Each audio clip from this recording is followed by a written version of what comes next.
Thank you. Marjorie, thank you for your work, your efforts. There's no better contrast between what happened in the summer of 2020 and what happened January 6th than the issue of bail. We hear from many people that participated in destroying federal buildings, police buildings, looting, then that they had no bail, so they were immediately allowed to be released. And yet we've got people in the D.C. jail who had no bail, meaning they can't get out. Now, on the state side, having been a felony judge, you had to have done something incredibly extreme to have bail so high that you could not make it, especially a no bail situation. It's just so extremely rare. But to have that kind of dichotomy here in the nation's capital is pretty outrageous. We know, for those that are still taught any type of civics, of government, you know that under our system, you are innocent until proven guilty. And the law and the Constitution have made very clear you're not to punish anyone who's in pretrial confinement. Pretrial confinement is not a place for punishment. That can only come after conviction. And yet here what we've seen in the D.C. jail amounts to a great deal of punishment. And to be clear, it's not just the inmates that have suffered.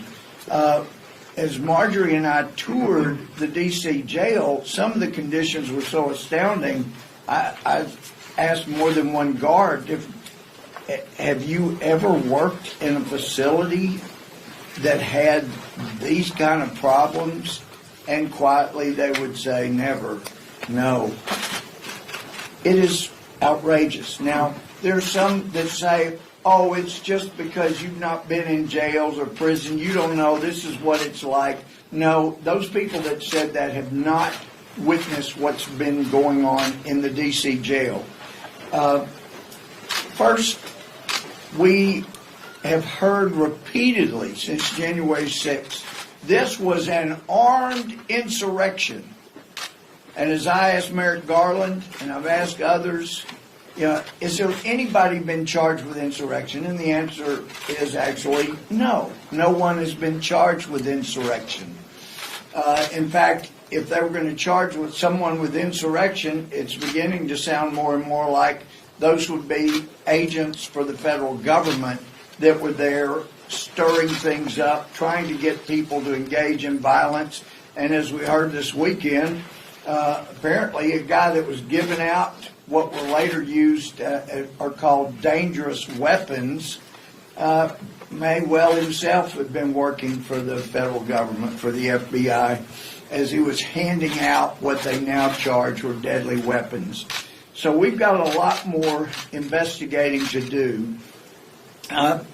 The condition of solitary confinement has been so often struck down as inappropriate, and yet the D.C. jail has gotten away with it for such things as, how dare you demand to talk to your lawyer in person because now we will have to put you in solitary confinement. We'll call it quarantine for 2 weeks. It's bad enough what they're suffering from, but to discourage the ability to talk to your attorney, and what we saw as we go in the building, they got a great facility there. The plexiglass, the phones on either side, you could see your attorney, and it wouldn't require anything after the visit other than wiping down the phone and the area where they were. And yet they have used this idea, if you're going to talk to your attorney, we're going to have to lock you up in solitary for 14 days. This is the kind of punishment that they have had meted out to them, and it really has to stop.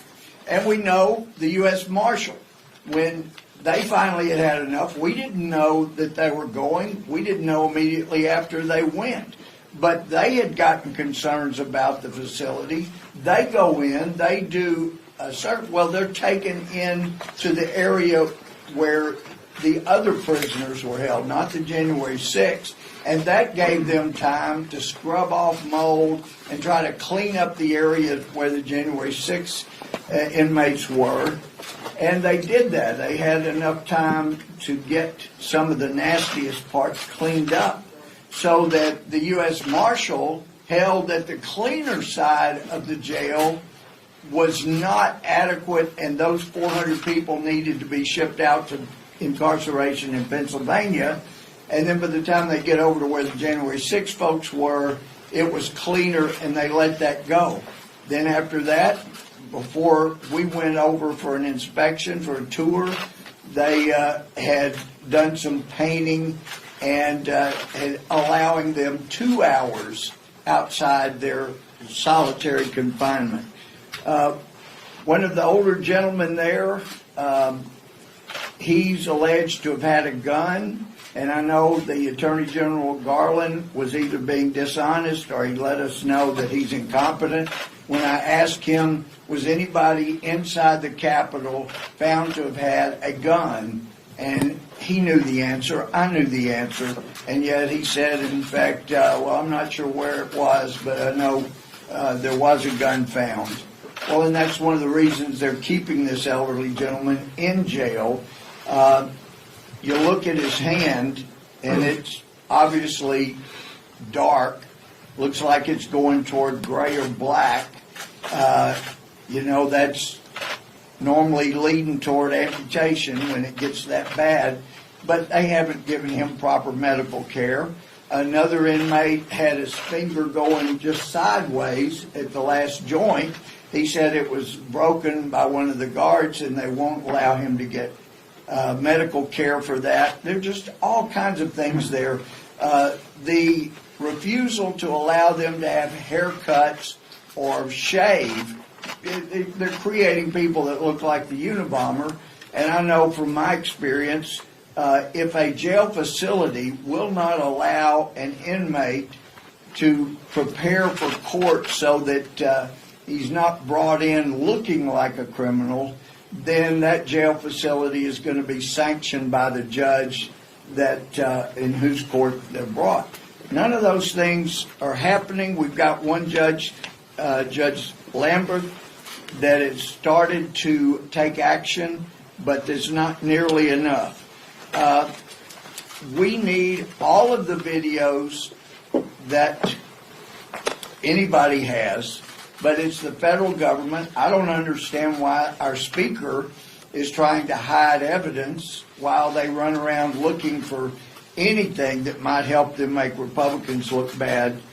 But we did get a clue from finding this tweet by the deputy, our deputy warden, Warden Landerton, 2 years ago, in response to this tweet, had this to say: what she thinks should be done with people who support Trump. She said it 2 years ago, and she's been carrying out what she said ever since these people were admitted to jail. These people need to be relieved of their duty. She's the one that, when the four of us went up there to try to do a tour of the jail, we were lured outside, and then she runs around back in and locked the door to the main lobby where people come in. So there are people that are in charge that should not be. The inmates are being mistreated. And as somebody that's been a prosecutor, a felony judge, and a member of the crime subcommittee ever since I've been here, I've toured, I'm telling how many jails and prisons. And it's just hard for me to believe federal judges are allowing this to go on right here. It is a bad omen for the country that this is happening. And at this time, I would like to yield to my friend from Florida, Congressman Golmert.